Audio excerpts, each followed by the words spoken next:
Hello बच्चों, homework coaching के online platform पर आप सबका स्वागत है। थर्मोडायनामिक्स हम पढ़ रहे हैं, ये आप सबको पता होगा, और आप लोग वीडियो को अच्छा रिस्पॉन्स भी कर रहे हैं। तो आप सबको पता है कि अभी हमने फर्स्ट लॉ का ज्यादातर पोर्शन कवर कर लिया है और 1 से 2 लेक्चर के बाद हम एंटर करेंगे सेकेंड लॉ ऑफ थर्मोडायनामिक्स में। ठीक है, और मैं आपको एक चीज इंफॉर्म करना चाहता हूं कि आपकी जो एसएससी जेईई के एग्जाम्स हैं वो बहुत पास आ रहे हैं, तो एग्जाम के दृष्टिकोण से पढ़िए, एग्जाम के नजरिए से तैयारी करिए और एग्जाम के पॉइंट ऑफ व्यू से तैयारी करिए। जो चीजें इंपॉर्टेंट है सिर्फ वही पढ़िए और जो चीजें इतनी इंपॉर्टेंट नहीं है उनको अभी के लिए छोड़ दीजिए। तो जितनी इंपॉर्टेंट चीजें हैं वो आप प्रॉपरली कवर करिए और जैसे और उस पर आप क्वेश्चन लगाइए, क्वेश्चन के सेट लगाइए और पेपर्स लगाइए, लास्ट ईयर के पेपर लगाइए, ये सब आप सॉल्व करिए। ठीक है, तो एग्जाम के पॉइंट ऑफ व्यू से पढ़िए, जो जो इंपॉर्टेंट है सिर्फ वही पढ़िए, उसी के नोट्स बनाइए और जो जो इंपॉर्टेंट नहीं है उनको छोड़ दीजिए। क्लियर है? फिलहाल एग्जाम तक के लिए तो मैं आपको बता दूं कि हमने पिछले लेक्चर में स्टेडी फ्लो कवर किया था। हमने ये देखा था स्टेडी फ्लो क्या होता है और स्टेडी फ्लो की एनर्जी इक्वेशन भी हमने डिराइव करी थी और आप सबको आई थिंक प्रॉपर समझ में आ भी गई होगी, क्योंकि इतनी भी टफ नहीं थी, बहुत ही आसान थी, तो वो बहुत क्लियर तरीके से आपको समझ में आ गई होगी। ठीक है, तो आज हम डिस्कस करेंगे कुछ स्टेडी फ्लो डिवाइस के बारे में, कुछ ऐसी डिवाइसेस जिनमें स्टेडी फ्लो एनर्जी इक्वेशन काम करती है। ऐसे ही कुछ डिवाइस के बारे में आज हम प्रॉपर डिस्कशन करेंगे। आइए तो हेडलाइन डालते हैं, स्टेडी फ्लो एनर्जी डिवाइसेस।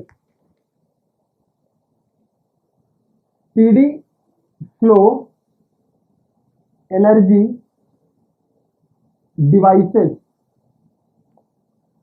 ये कौन सी डिवाइस है भैया जिनमें स्टेडी फ्लो एनर्जी क्वेश्चन लगा रहे हो? कौन सी डिवाइस है? Open system. कौन सी है? ओपन सिस्टम की सारी डिवाइस ओपन सिस्टम। अब एक बच्चा पूछता है कि सर ओपन सिस्टम में कौन कौन सी डिवाइस आती हैं? मैंने कहा बच्चा 20 बार बता चुका हूं। बॉयलर आती है, कंडेंसर आता है, इवेपोरेटर आता है, कंप्रेसर आता है, टरबाइन आती है, पंप आता है, बहुत सारी चीजें आती हैं ओपन सिस्टम में। ठीक है, तो सबसे पहले हेडलाइन डालेंगे हम नोजल, और नोजल के बारे में थोड़ी सी स्टडी करेंगे और मैं आपको बताऊंगा जब हम पावर प्लांट पढ़ेंगे तो नोजल एक पूरा चैप्टर आएगा और आपको बहुत डिटेल में पढ़ाया जाएगा। यहां आपको सिर्फ थर्मोडायनामिक्स में नोजल का सिर्फ फंक्शन देखना है कि नोजल करता क्या है और कैसे करता है। ज्यादा टेंशन ना लो, सिर्फ पढ़ाई करो। ठीक है, और वही कल्याण करेगा, वही उद्धार करेगा। कुछ भी हो आप मन से पढ़ाई करिए, बिल्कुल बिंदास होकर, टेंशन ना लीजिए, क्वेश्चन सेट लगाइए और प्रॉपर प्रैक्टिस करते रहिए। क्लियर है? चलिए, तो सबसे पहली हेडलाइन हम डालते हैं, बहुत प्यारी प्यारी, जिसका नाम है नोजल, जिसका नाम है नोजल। क्लियर? आप सबने नोजल का नाम तो सुना होगा, आप सबने नोजल का नाम तो सुना ही होगा। सूरमा हो ना, सुने तो होगे। नोजल क्या होता है पहले बेसिक देखिए ध्यान से। मैं एक नोजल बना रहा हूं, ऐसा नहीं है कि जो मैं नोजल बना रहा हूं नोजल सिर्फ इसी तरीके का होता है या नोजल सिर्फ इसी रूप का होता है। नोजल अलग अलग रूप के होते हैं। मैं आपको एक नोजल का बेसिक दिखा रहा हूं, बेसिक नोजल बता रहा हूं। ठीक है, तो ये नोजल है किस तरह का?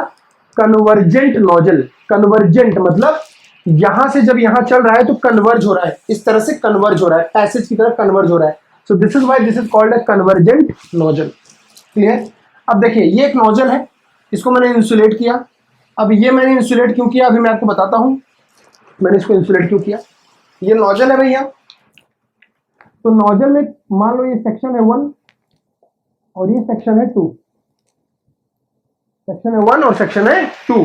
अब फ्लूइड यहां पे आया, कोई पानी है या एयर है या गैस है, जो भी है, फ्लूइड यहां पे आया, इन हुआ, फ्लूइड यहां पे इन हुआ और यहां से फ्लूइड आउट हुआ, यहां से फ्लूइड आउट हुआ।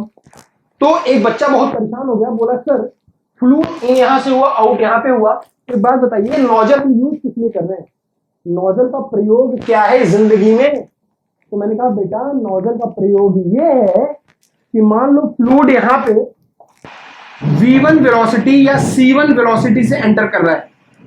फ्लूइड यहां पे मान लो C1 वेलोसिटी से एंटर कर रहा है। बच्चे ने बोला सर बिल्कुल ठीक है, मैंने कहा बेटा यहां से लीव करेगा, मान लो C2 वेलोसिटी से, मैंने कहा यहां से लीव करेगा C2 वेलोसिटी से। तो बच्चा बोला सर फायदा क्या होगा? मैंने बोला बेटा नोजल क्या करता है, नोजल फ्लूइड की काइनेटिक एनर्जी को बढ़ा देता है।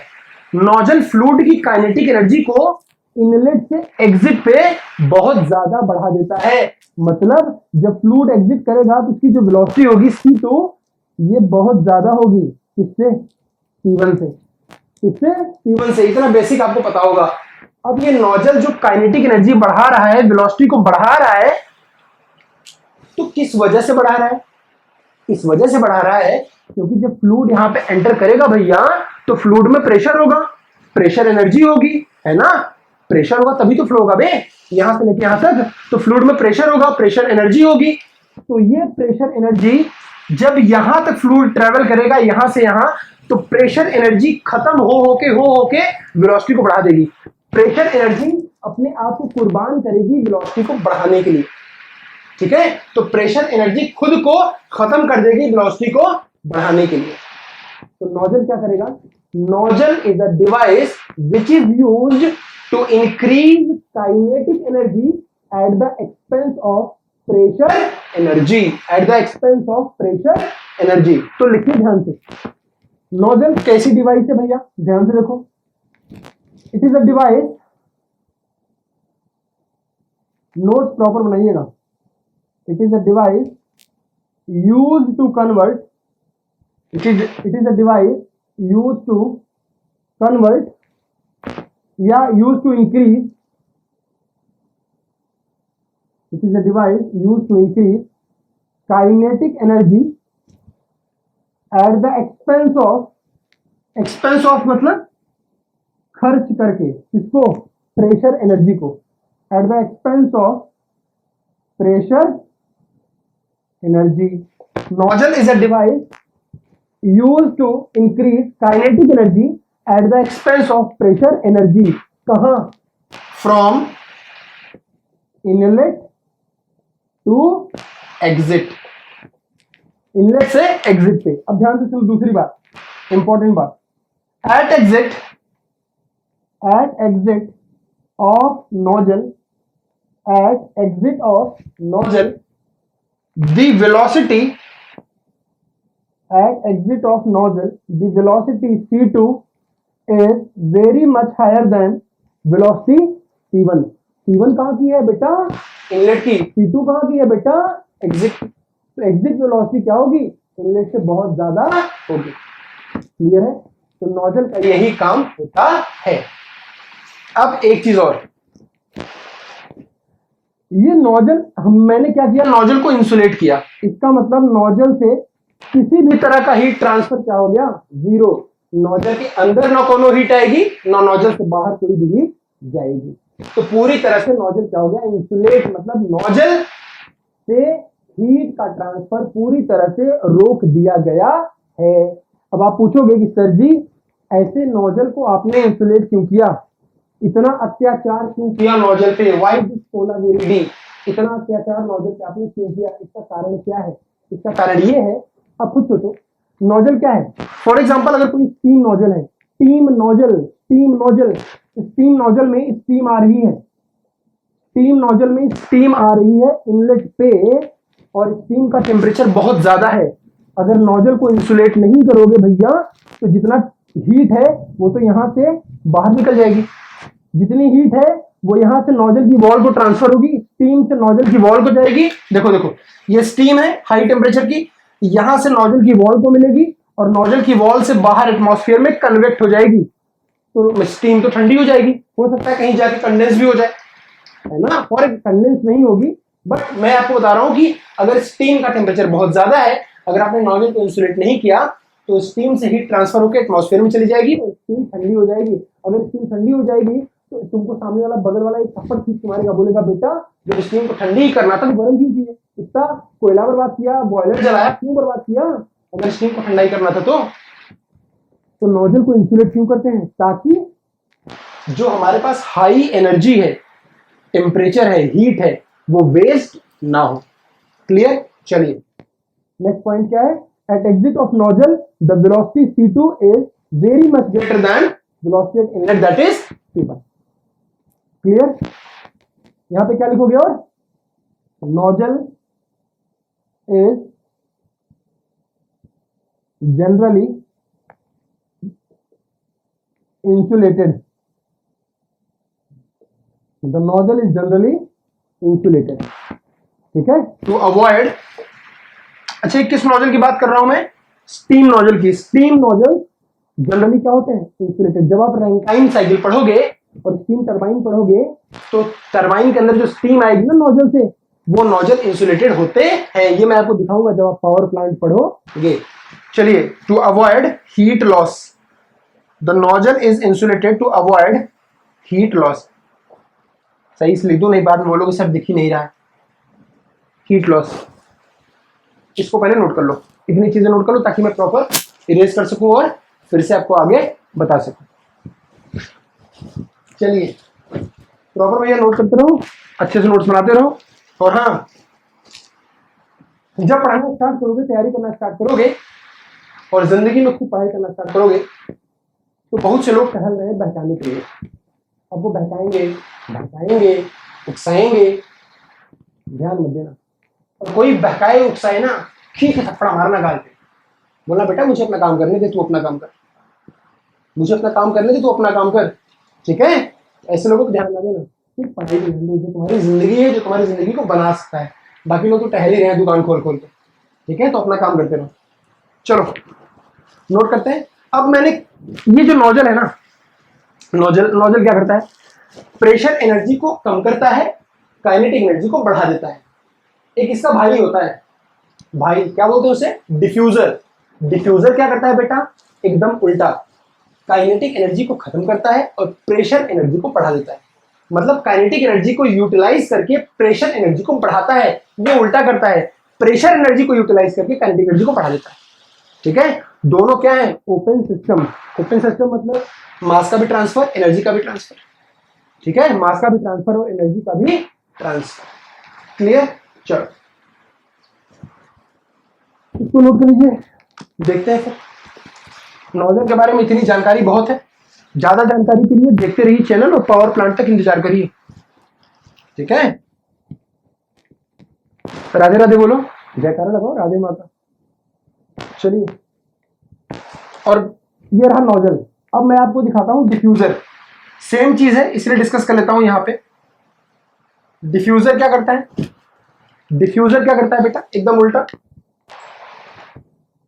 Diffuser is used to increase pressure energy, used to increase pressure energy at the expense of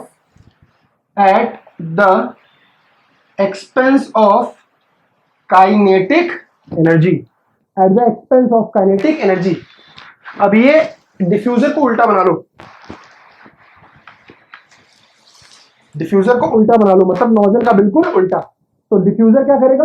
pressure energy को बढ़ाएगा, काइनेटिक एनर्जी को खत्म करके। जब काइनेटिक एनर्जी खत्म हो जाएगी तो एग्जिट पे क्या होगी? अगर आप मैं आपसे पूछूं कि काइनेटिक एनर्जी इनलेट से एग्जिट पे घट रही है तो आप बोलोगे सिंपल सी बात है, at exit of diffuser velocity C2 is less than C1। Clear? Velocity C2 is less than C1। क्लियर? नेक्स्ट, और क्या? इट इज एन ओपन, क्या है बेटा? Open system. तो डिफ्यूजर नोजल का मैंने आपको बेसिक डेफिनेशन बताया। ज्यादा नॉलेज ना रखो, ज्यादा नॉलेज संभालना बहुत मुश्किल हो जाएगा। ये टॉपिक किसका है? पावर प्लांट का। थर्मोडायनामिक्स का मतलब हमको सिर्फ इस पे स्टेडी फ्लो एनर्जी क्वेश्चन लगानी है, इसीलिए मैंने आपको एक छोटा सा इंट्रोडक्शन दिया ताकि बेटा आपको पता चले कि नोजल और डिफ्यूजर होता एक्चुअली क्या है। क्लियर? अब आइए, अब लिखिए applying steady flow energy equation on nozzle and diffuser. अब हम नोजल और डिफ्यूजर पे स्टेडी फ्लो एनर्जी इक्वेशन को अप्लाई करने जा रहे हैं। ठीक है, चलिए तो बनाते हैं कोई नोजल या कोई डिफ्यूजर प्यारा सा और अप्लाई करते हैं स्टेडी फ्लो एनर्जी इक्वेशन। ये मान लीजिए नोजल है, अभी मैंने आपको बताया इंसुलेट होगा, ये आपको पता है कौन सा सेक्शन है, 2। ये कौन सा सेक्शन है बेटा, 1। ठीक है, यहां से फ्लूइड आ रहा है, कुछ वेलोसिटी होगी C1, यहां से फ्लूइड एग्जिट कर रहा है, कुछ वेलोसिटी होगी कितनी, C2। Steady flow energy question क्या पढ़े हो, यहां से कोई फ्लूइड आएगा, इन करेगा, यहां से फ्लूइड आउट करेगा। जब कोई फ्लूइड यहां से आएगा तो फ्लूइड के पास वेलोसिटी होगी, अगर वेलोसिटी नहीं होगी फिर तो आ ही नहीं पाएगा ना। दूसरा और क्या होगी, एंथैल्पी होगी, और क्या होगी, इंटरनल एनर्जी होगी, बहुत सारी चीजें होंगी। चलिए तो मैं लिखता हूं applying steady flow energy equation, applying steady flow energy equation. ठीक है, चलिए क्या पढ़ा था, किसके लिए, फॉर नोजल, किसके लिए, फॉर नोजल। अप्लाई करो बेटा, H1 plus C1 square by 2 plus GZ1 plus Q is equal to H2 plus C2 square by 2 plus GZ2 plus WCV। यही पढ़ा था ना इक्वेशन। WCV क्या है, कंट्रोल वॉल्यूम का वर्क।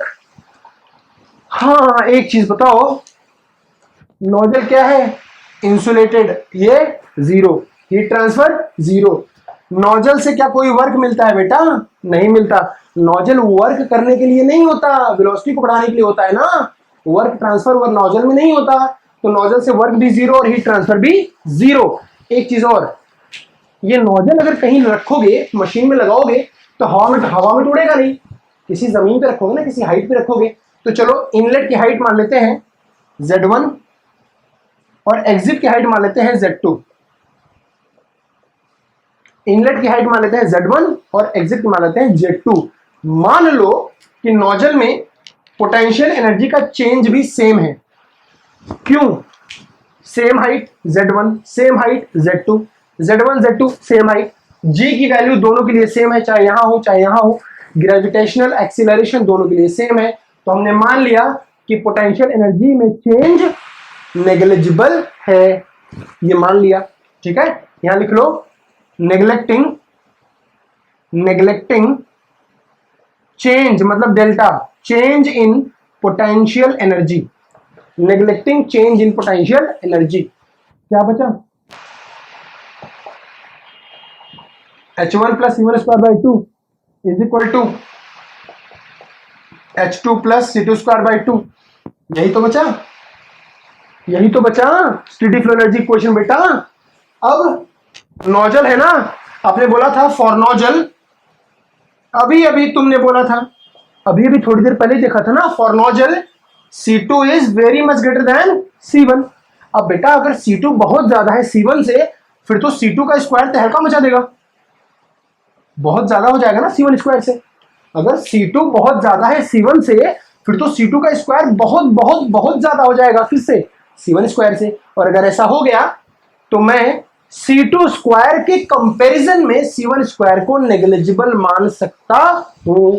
अगर C2 स्क्वायर बहुत ज्यादा है C1 स्क्वायर से, तो मैं C2 स्क्वायर के कंपैरिजन में C1 स्क्वायर को नेग्लिजिबल मान सकता हूं। क्लियर, चलिए तो C2 स्क्वायर बहुत ज्यादा है C1 स्क्वायर से, तो लिख लो C1 स्क्वायर को हमने क्या किया, नेग्लेक्ट। क्यों, क्योंकि C2 स्क्वायर C1 स्क्वायर से बहुत ज्यादा है। अब क्या बचा, H1 प्लस, इसको तो हटा दिया ना, खत्म हो गया, मर गया ये।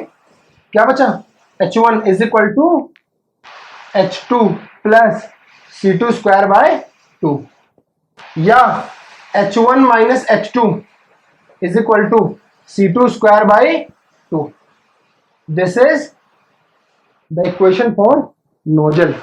This is the enthalpy and velocity relation, or you can say this is the steady flow energy equation for nozzle. चाहे ये लिख लो या ये लिख लो, दोनों एक ही बात।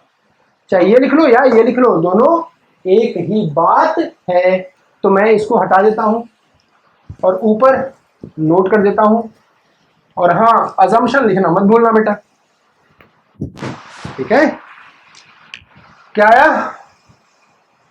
H1 is equal to H2 plus C2 square by 2, यही तो आया।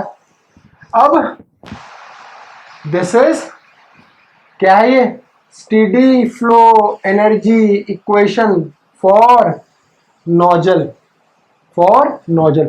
जब भी एसएससी जेई का एग्जाम देने जाओगे ना बेटा, नोजल से ये वाले क्वेश्चन ठोक देंगे।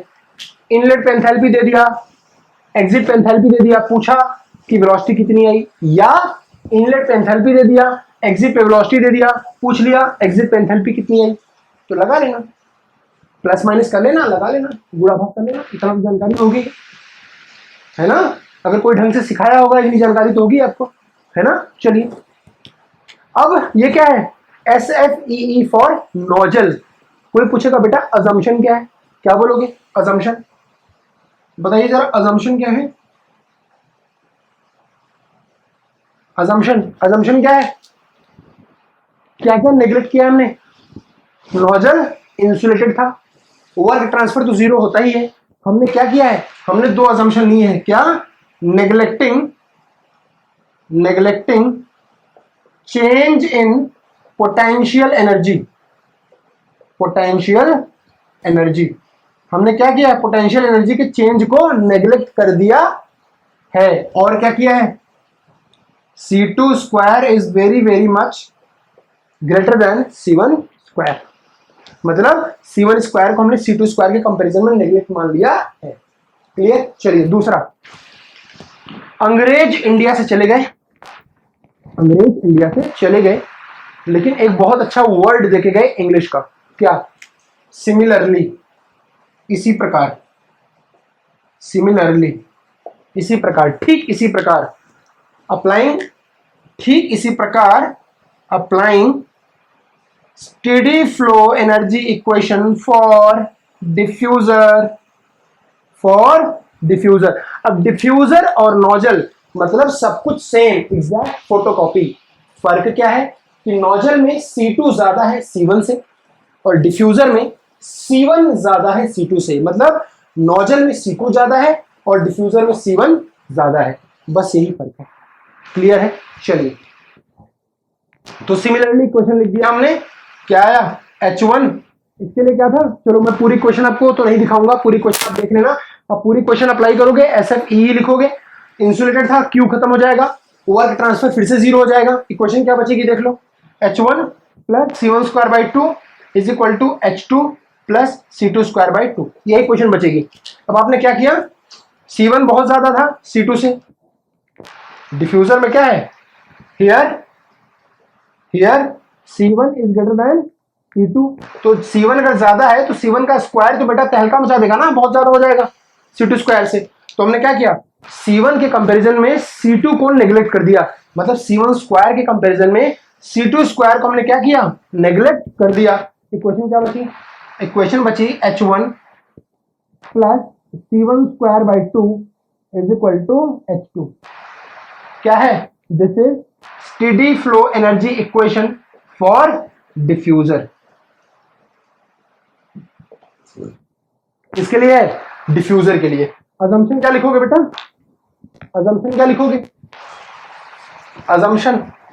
अजम्पशन वही नोजल वाले, पहला अजम्पशन तो सेम है, neglecting change in potential energy, और दूसरा अजम्पशन क्या होगा, दूसरा assumption C1 square is very much greater then C2 square. ये दो अजम्पशन मान लिया हमने, और ये दो अजम्पशन मान के हमने डिफ्यूजर की भी स्टेडी फ्लो एनर्जी इक्वेशन लगा डाली। क्लियर है, इसको लगा डाला तो लाइफ जिंगा लाला। चलो नेक्स्ट क्या है बेटा, नेक्स्ट बताओ, टरबाइन। अगली ओपन सिस्टम की डिवाइस इज टरबाइन। दो देख लिया, नोजल और डिफ्यूजर, अगली टरबाइन। जल्दी जल्दी खत्म करते हैं, आपका एक दो लेक्चर में स्टार्ट करेंगे सेकंड लॉ ऑफ थर्मोडायनामिक्स, जहां से आके भर भर के क्वेश्चन आते हैं, जो आपके एग्जाम में यूं आप लगा लोगे, बहुत अच्छे क्वेश्चन आएंगे, आप देखते ही लगा लोगे बिना पेन उठाए, ठीक है, देखना आप। चलिए नेक्स्ट, टरबाइन। अगर आपको किसी टरबाइन के लिए स्टेडी फ्लो एनर्जी क्वेश्चन लगानी है तो बेटा कैसे लगाओगे, टरबाइन दिखाते कैसे हो, ऐसे कैसे दिखाते हो टरबाइन, ऐसे, ये क्या है, इंसुलेटेड। अब आप बोलोगे सर टरबाइन को भी इंसुलेट मार दिया, तो बेटा टरबाइन को इंसुलेट क्यों किया, वही कारण, स्टीम आएगी, स्टीम एक्सपैंड होगी, स्टीम से हमको एनर्जी मिलेगी, टरबाइन से वर्क मिलेगा। कहीं ऐसा ना हो कि स्टीम गर्म है और टरबाइन से सारी हीट निकल जाए और स्टीम ठंडी हो जाए, इसलिए हमने क्या किया, टरबाइन को भी इंसुलेट मार दिया। ठीक है, चलिए ये क्या है, सेक्शन 1.1, ये क्या है, सेक्शन 2.2। 1 एंट्री और 2 एग्जिट। यहां से फ्लूइड एंटर करेगा, यहां से फ्लूइड लीव करेगा, आउट होगा, यहां इन होगा। ठीक है, टरबाइन ऑब्वियसली जमीन पे ही इंस्टॉल करोगे, तो जमीन पे इंस्टॉल करोगे तो जमीन से कुछ हाइट पे इंस्टॉल करोगे, ऐसा तो है नहीं जमीन के अंदर खोद के गाड़ दोगे टरबाइन को, है ना बेटा। तो ये Z1 और ये Z2 हाइट, इसको क्या बोलते हैं, इसको बोलते हैं डेटम हाइट। क्या बोलते हैं, डेटम। डेटम मतलब ग्राउंड, जमीन से, डेटम हाइट, ग्राउंड से कितनी ऊंचाई पे आपने इंस्टॉल किया है, so this is called datum height. ये एंट्री की और ये एग्जिट की डेटम हाइट। ठीक है, चलिए, और आपको पता भी है टरबाइन ये इंसुलेट है, टरबाइन से हमको क्या मिलता है, वर्क ट्रांसफर तो मिलता है, तो हमने लिख दिया applying applying applying steady flow, applying steady flow energy equation, किसके लिए, फॉर टरबाइन। क्या आ जाएगा, same H1 plus C1 square by 2 plus GZ1 plus Q, इसको इतनी बार लिखो कि याद हो जाए, H1 plus C1 square by 2 plus GZ1 plus Q is equal to H2 plus C2 square by 2 plus GZ2 plus WCV। Clear है। अब एक चीज,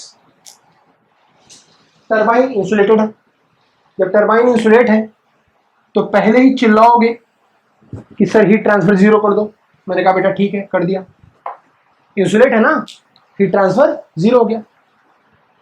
एक बच्चा बोला कि सर क्या मैं WCV भी जीरो कर सकता हूँ, क्या वर्क भी जीरो कर सकता हूँ नोजल की तरह, मैंने कहा बेटा कर दो।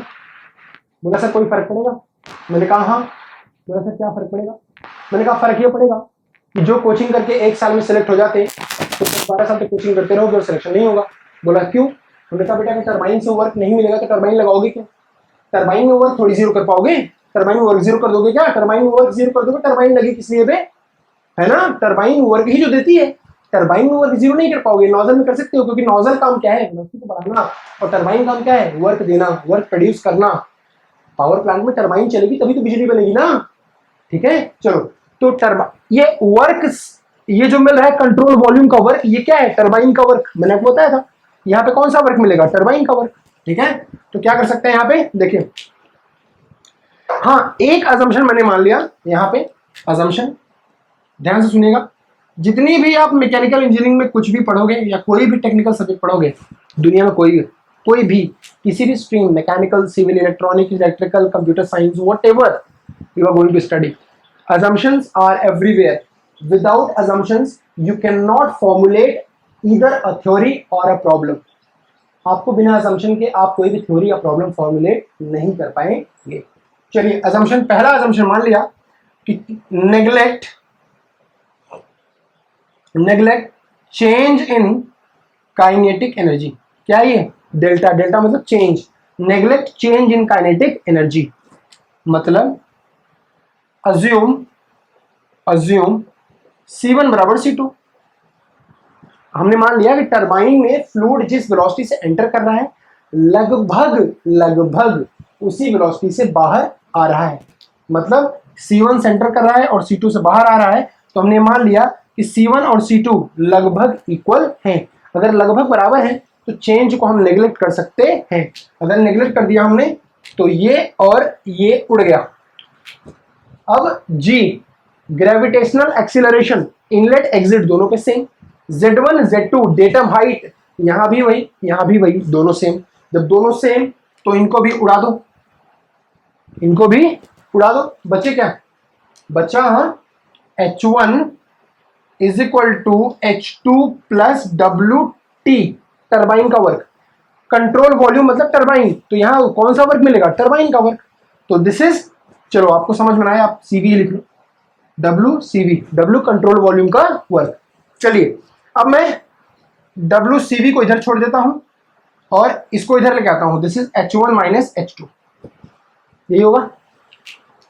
अब भैया देखो WCV क्या है, कंट्रोल वॉल्यूम का वर्क। कंट्रोल वॉल्यूम मतलब टरबाइन, तो टरबाइन का वर्क मैं लिख सकता हूं, कंट्रोल वॉल्यूम मतलब टरबाइन, इसकी जगह मैं लिख सकता हूं H1 माइनस H2।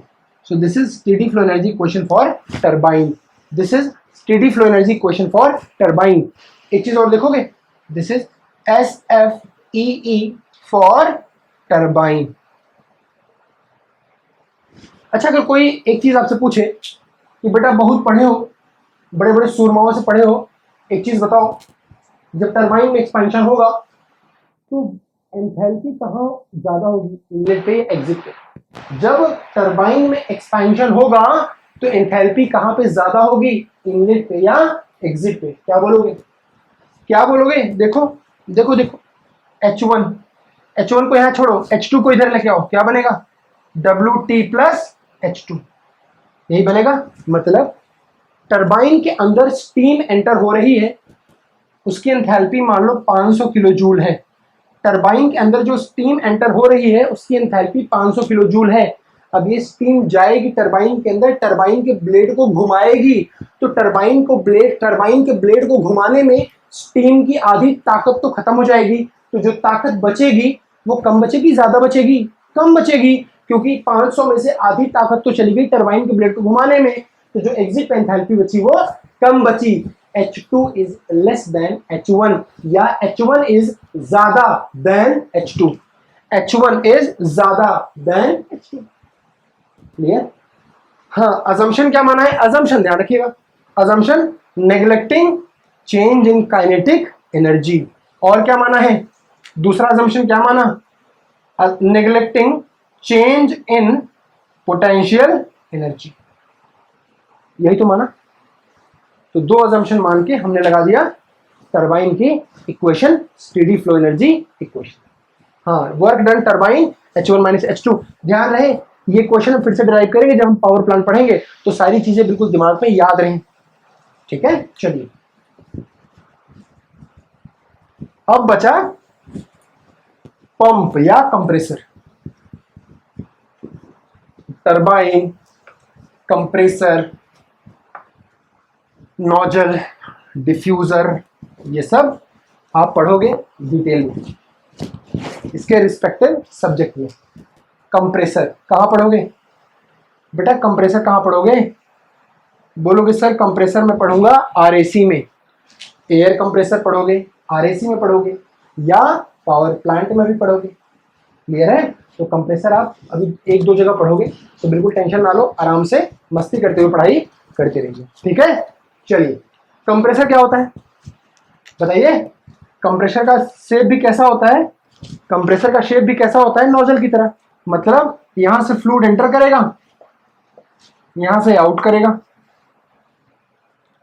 यहां पे वेलोसिटी C1 है, यहां पे वेलोसिटी C2 है, यहां पे एंथैल्पी इनलेट पे H1, यहां पे H2। हाँ, कंप्रेसर भी जमीन से हाइट पे लगाओगे तो डेटम हाइट, एग्जिट की Z2 और इनलेट की Z1। ये आपने सुना होगा, बचपन से पढ़ा होगा। लगाया हमने steady flow energy equation, applying SFEE steady flow energy equation for compressor. क्या लगाओगे? H1 plus C1 square by 2 plus GZ1 plus Q H2 C2 square by 2 plus GZ2 plus WCV। हर बार का वही ड्रामा है। अजम्पशन मान लिया change in kinetic energy, neglect कर दिया। Assumption मान लिया change in potential energy, neglect कर दिया। ठीक है, लिख लो अजम्पशन। हर बार वही अजम्पशन मानने हैं तो दिमाग क्यों खराब करना है, डायरेक्टली लिख दो। पहला अजम्पशन क्या है? Neglect change in kinetic energy, और दूसरा assumption neglect change in potential energy. Change in kinetic energy, change in potential energy को हमने नेगलेक्ट मार दिया। क्वेश्चन किसकी आ गई? कंप्रेसर की। किसकी आ गई? कंप्रेसर की। क्या आएगा बेटा? देखो हाँ, कंप्रेसर भी क्या होगा, इंसुलेट, क्या होगा, इंसुलेट। तो Q को भी उड़ा दो, कितना गया, 0। क्या बचा, H1 is equal to H2 plus WCV, यही तो बचा। देखिए मैं WCV को इस तरफ लेके आता हूं और H1 को इस तरफ लेके जाता हूं।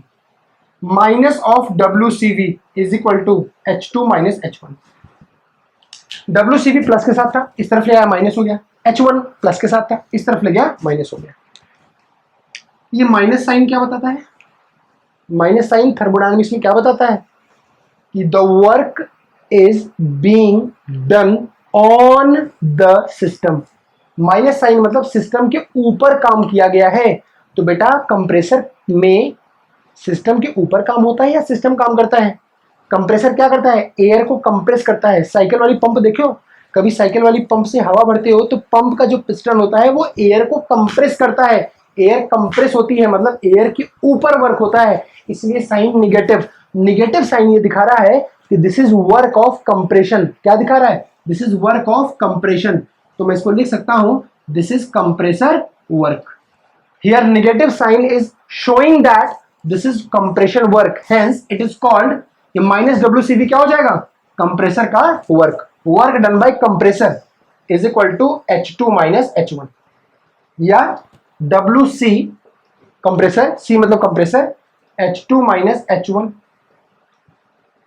This is what, steady flow energy equation, किसके लिए, फॉर कंप्रेसर, किसके लिए, फॉर कंप्रेसर। अब सुनो, फिर से वही बात मैं पूछूंगा कि फिर तुमसे कोई पूछ देगा कि भैया कंप्रेसर तो पढ़ लिए होगे, पढ़े होगे, अब बताओ कंप्रेसर के एग्जिट पे एंथैल्पी ज्यादा होती है इनलेट पे, क्या बोलोगे, बोलोगे सर 2 मिनट को दिखाता हूं, 2 मिनट को दिखाता हूं। H2 को यहीं छोड़ दो, H1 को इधर लेके आओ। H2 is equal to H1 plus WC, यही तो होगा। H2 is equal to H1 plus WC। अब सुनो, कंप्रेसर में एयर आई, एयर की एंथैल्पी थी शुरू में 100 किलो जूल। कितनी एंथैल्पी थी, 100 किलो जूल। तुमने कंप्रेशन का वर्क अलग से ऐड कर दिया, मतलब मैं पंप से हवा भर रहा था साइकिल में, हवा के पास पहले से एनर्जी थी कितनी, 100 किलो जूल। मैंने 50 किलो जूल की एनर्जी और ऐड कर दी कंप्रेशन करके, कंप्रेशन का वर्क मैंने और ऐड कर दिया। तो एग्जिट पे जो एंथैल्पी निकलेगी बेटा कितनी हो जाएगी, 150। क्यों, क्योंकि 100 रुपए तो पहले थे, 50 मैंने और दे दिया, कितना हो गया, 150। तो एंथैल्पी एयर की 100 पहले थी, कंप्रेशन का वर्क और दे दिया गया, तो एग्जिट की एंथैल्पी ज्यादा हो गई, किससे, इनलेट से। तो यहां लिख सकते हो आप H2 is greater than H1, किसमें, कंप्रेशर में। टरबाइन में उल्टा, H1 ज्यादा होता है H2 से। क्लियर है, this is steady flow energy question for compressor. एक छोटा टॉपिक और देखेंगे 10 मिनट का कल, और उसके बाद डिस्कशन करेंगे the very important and most beautiful topic and the very very important topic, जो शायद लोगों ने सिर्फ फेंका होगा, पढ़ाया नहीं होगा, that is called second law of thermodynamics. मिलते हैं कल की क्लास में, तब तक हमारे चैनल को देखिए, लाइक करिए और सब्सक्राइब करिए, और हाँ, बहकावे ना है, अपने दिमाग से पढ़ाई करें और प्रॉपर स्टडी करते रहें, होमवर्क चैनल के साथ जुड़ते रहिए, अदरवाइज दुकानें बहुत हैं, दुकानें बहुत हैं, बिक जाओगे। ठीक है, होमवर्क चैनल को देखते रहिए और चैनल को सब्सक्राइब करिए। Thank you so much.